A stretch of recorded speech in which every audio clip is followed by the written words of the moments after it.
28 फरवरी 2026 को दुनिया को एक शॉकिंग खबर मिली। यूनाइटेड स्टेट्स ने इजराइल ने कोऑर्डिनेटेड एयर स्ट्राइक की सीरीज लॉन्च की। इस ऑपरेशन का नाम ऑपरेशन एपिक फ्यूरी था।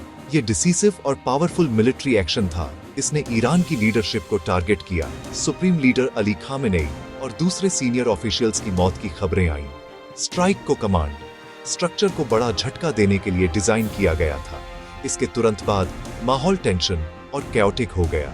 शॉक वेव्स मिडिल ईस्ट के बाहर भी फैली। ग्लोबल पावर्स हाई अलर्ट पर आ गए। ईरान का जवाब तेजी से आया। मिसाइल हमलों की बौछार और ड्रोन हमलों की बौछार। इन हमलों ने इजराइल को टारगेट किया। अमेरिकन मिलिट्री बेसेस और सहयोगी देशों को भी एक टारगेटेड स्ट्राइक। जल्दी ही रीजनल कॉन्फ्लिक्ट बन गई। सिचुएशन और भी कॉम्प्लेक्स हो गई जब दूसरे ग्रुप्स शामिल हुए। यमन में हाउथी फोर्सेस ने कदम उठाया। उन्होंने कमर्शियल शिपिंग के खिलाफ अपना कैंपेन फिर शुरू किया। रेड सी और गल्फ ऑफ अदन में वेसल्स को धमकी दी गई। सिक्योरिटी सोर्सेज ने चेतावनी दी कि वे अरेबियन सी तक पहुंच बढ़ा सकते हैं। सबसे इमीडिएट और severe impact global trade routes पर पड़ा। ईरान ने स्ट्रेट ऑफ हॉर्मुज को बंद कर दिया।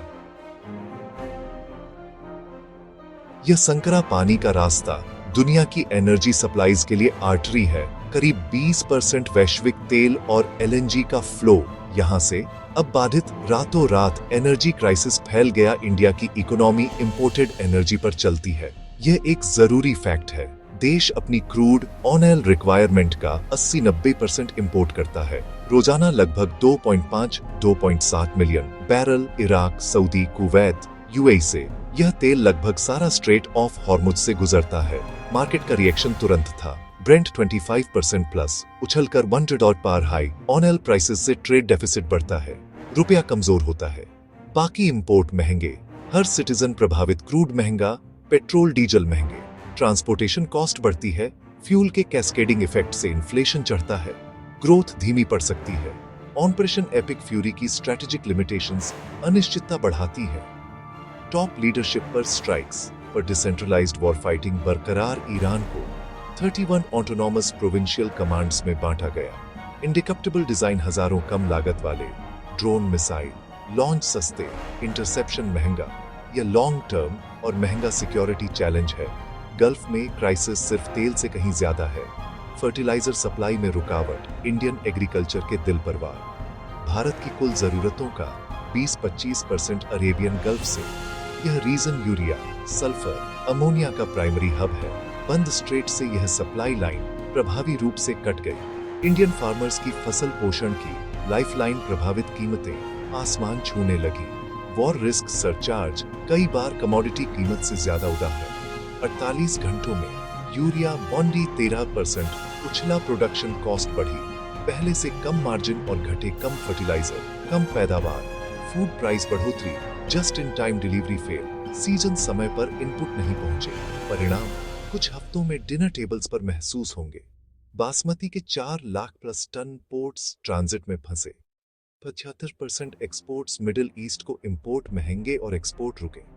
एग्रीकल्चर इकोनॉमी को डबल झटका। ह्यूमन कॉस्ट मिडिल क्लास पर सीधा असर। फ्यूल महंगा, रोजमर्रा का सफर और किराने की टोकरी महंगी।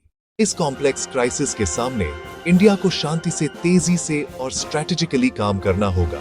कोई आसान समाधान नहीं, मल्टी प्रोंग्ड अप्रोच जरूरी। पहला, स्ट्रेटेजिक पेट्रोलियम रिजर्व का समझदारी से इस्तेमाल।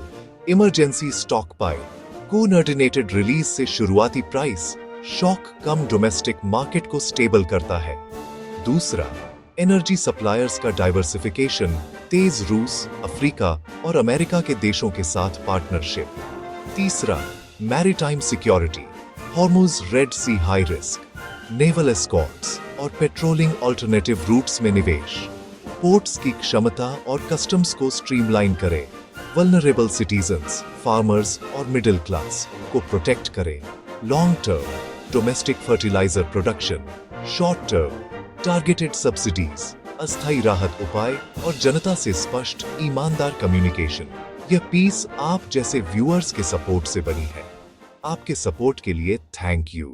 भारत के भविष्य के बारे में आपकी क्या राय है, हमें कमेंट में बताएं। सब्सक्राइब और लाइक करने से हमें बेहतर वीडियो बनाने में मदद मिलती है। यह एनालिसिस व्यूअर सपोर्ट से पॉसिबल हुई। Thank you. इंडिया के भविष्य के लिए आपके विचार क्या हैं? कमेंट करें। सब्सक्राइब और लाइक हमें बेहतर वीडियो बनाने में मदद करता है।